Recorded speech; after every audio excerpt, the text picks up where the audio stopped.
White Fang by Jack London, Part 2, Chapter 5, The Law of Meat. The cub's development was rapid. He rested for 2 days, and then ventured forth from the cave again. It was on this adventure that he found the young weasel whose mother he had helped eat, and he saw to it that the young weasel went the way of its mother. But on this trip he did not get lost. When he grew tired, he found his way back to the cave and slept, and every day thereafter found him out and ranging a wider area. He began to get accurate measurement of his strength and his weakness, and to know when to be bold and when to be cautious. He found it expedient to be cautious all the time, except for the rare moments when, assured of his own intrepidity, he abandoned himself to petty rages and lusts. He was always a little demon of fury when he chanced upon a stray ptarmigan. Never did he fail to respond savagely to the chatter of the squirrel he had first met on the blasted pine. While the sight of a moose bird almost invariably put him into the wildest of rages, for he never forgot the peck on the nose he had received from the first of that ilk he encountered. But there were times when even a moose bird failed to affect him, and those were times when he felt himself to be in danger from some other prowling meat hunter. He never forgot the hawk, and its moving shadow always sent him crouching into the nearest thicket. He no longer sprawled and straddled, and already he was developing the gait of his mother, slinking and furtive, apparently without exertion, yet sliding along with a swiftness that was as deceptive as it was imperceptible. In the matter of meat, his luck had been all in the beginning. The 7 ptarmigan chicks and the baby weasel represented the sum of his killings. His desire to kill strengthened with the days, and he cherished hungry ambitions for the squirrel that chattered so volubly and always informed all wild creatures that the wolf cub was approaching. But as birds flew in the air, squirrels could climb trees, and the cub could only try to crawl unobserved upon the squirrel when it was on the ground. The cub entertained a great respect for his mother. She could get meat, and she never failed to bring him his share. Further, she was unafraid of things. It did not occur to him that this fearlessness was founded upon experience and knowledge. Its effect on him was that of an impression of power. His mother represented power, and as he grew older he felt this power in the sharper admonishment of her paw, while the reproving nudge of her nose gave place to the slash of her fangs. For this, likewise, he respected his mother. She compelled obedience from him, and the older he grew the shorter grew her temper. Famine came again, and the cub with clearer consciousness knew once more the bite of hunger. The she-wolf ran herself thin in the quest for meat. She rarely slept any more in the cave, spending most of her time on the meat trail, and spending it vainly.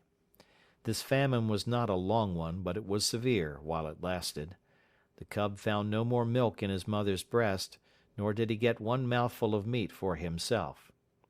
Before, he had hunted in play, for the sheer joyousness of it. Now he hunted in deadly earnestness, and found nothing. Yet the failure of it accelerated his development. He studied the habits of the squirrel with greater carefulness, and strove with greater craft to steal upon it and surprise it. He studied the wood mice and tried to dig them out of their burrows, and he learned much about the ways of moose birds and woodpeckers. And there came a day when the hawk's shadow did not drive him crouching into the bushes. He had grown stronger and wiser and more confident. Also, he was desperate. So he sat on his haunches, conspicuously in an open space, and challenged the hawk down out of the sky. For he knew that there, floating in the blue above him, was meat, the meat his stomach yearned after so insistently. But the hawk refused to come down and give battle, and the cub crawled away into a thicket and whimpered his disappointment and hunger. The famine broke. The she-wolf brought home meat. It was strange meat, different from any she had ever brought before. It was a lynx kitten, partly grown, like the cub, but not so large. And it was all for him. His mother had satisfied her hunger elsewhere, though he did not know that it was the rest of the lynx litter that had gone to satisfy her. Nor did he know the desperateness of her deed. He knew only that the velvet-furred kitten was meat, and he ate and waxed happier with every mouthful. A full stomach conduces to inaction, and the cub lay in the cave, sleeping against his mother's side. He was aroused by her snarling. Never had he heard her snarl so terribly. Possibly in her whole life it was the most terrible snarl she ever gave. There was reason for it, and none knew it better than she. A lynx's lair is not despoiled with impunity. In the full glare of the afternoon light, crouching in the entrance of the cave, the cub saw the lynx mother. The hair rippled up along his back at the sight. Here was fear, and it did not require his instinct to tell him of it. And if sight alone were not sufficient, the cry of rage the intruder gave, beginning with a snarl and rushing abruptly upward into a hoarse screech, was convincing enough in itself. The cub felt the prod of the life that was in him, and stood up and snarled valiantly by his mother's side. But she thrust him ignominiously away and behind her. Because of the low-roofed entrance, the lynx could not leap in, and when she made a crawling rush of it, the she-wolf sprang upon her and pinned her down. The cub saw little of the battle. There was a tremendous snarling and spitting and screeching. The two animals threshed about, the lynx ripping and tearing with her claws and using her teeth as well, while the she-wolf used her teeth alone. Once, the cub sprang in and sank his teeth into the hind leg of the lynx. He clung on, growling savagely. Though he did not know it, by the weight of his body he clogged the action of the leg, and thereby saved his mother much damage. A change in the battle crushed him under both their bodies and wrenched loose his hold. The next moment the two mothers separated, and, before they rushed together again, the lynx lashed out at the cub with a huge forepaw that ripped his shoulder open to the bone and sent him hurtling sidewise against the wall. Then was added to the uproar the cub's shrill yelp of pain and fright. But the fight lasted so long that he had time to cry himself out and to experience a second burst of courage, and the end of the battle found him again clinging to a hind leg and furiously growling between his teeth. The lynx was dead, but the she-wolf was very weak and sick. At first she caressed the cub and licked his wounded shoulder, but the blood she had lost had taken with it her strength, and for all of a day and a night she lay by her dead foe's side, without movement, scarcely breathing. For a week she never left the cave except for water, and then her movements were slow and painful. At the end of that time the lynx was devoured, while the she-wolf's wounds had healed sufficiently to permit her to take the meat trail again. The cub's shoulder was stiff and sore, and for some time he limped from the terrible slash he had received. But the world now seemed changed. He went about in it with greater confidence, with a feeling of prowess that had not been his in the days before the battle with the lynx. He had looked upon life in a more ferocious aspect. He had fought, he had buried his teeth in the flesh of a foe, and he had survived. And because of all this he carried himself more boldly, with a touch of defiance that was new in him. He was no longer afraid of minor things, and much of his timidity had vanished, though the unknown never ceased to press upon him with its mysteries and terrors, intangible and ever menacing. He began to accompany his mother on the meat trail, and he saw much of the killing of meat, and began to play his part in it.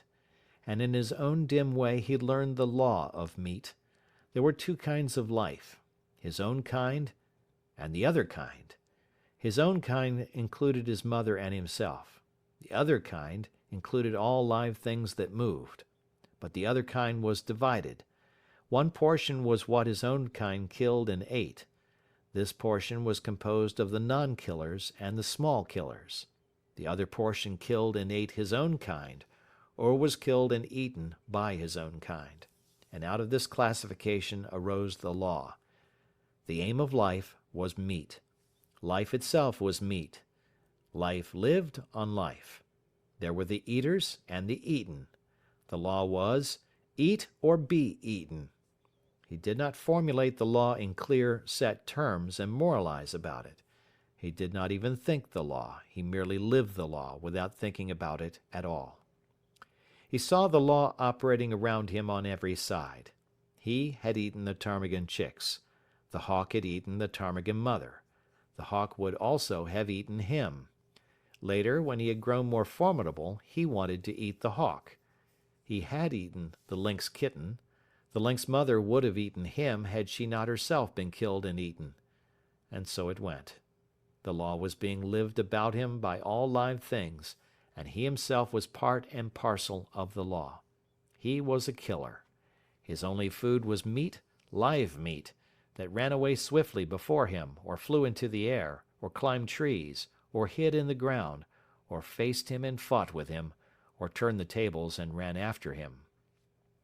Had the cub thought in man fashion, he might have epitomized life as a voracious appetite, and the world as a place wherein ranged a multitude of appetites, pursuing and being pursued, hunting and being hunted, eating and being eaten, all in blindness and confusion, with violence and disorder, a chaos of gluttony and slaughter, ruled over by chance, merciless, planless, endless. But the cub did not think in man fashion. He did not look at things with wide vision. He was single-purposed, and entertained but one thought or desire at a time. Besides the law of meat, there were a myriad other and lesser laws for him to learn and obey. The world was filled with surprise. The stir of the life that was in him, the play of his muscles, was an unending happiness. To run down meat was to experience thrills and elations. His rages and battles were pleasures. Terror itself, and the mystery of the unknown, led to his living. And there were easements and satisfactions. To have a full stomach, to doze lazily in the sunshine, such things were remuneration in full for his ardors and toils, while his ardors and toils were in themselves self-remunerative. They were expressions of life, and life is always happy when it is expressing itself. So the cub had no quarrel with his hostile environment. He was very much alive, very happy, and very proud of himself. End of chapter 5.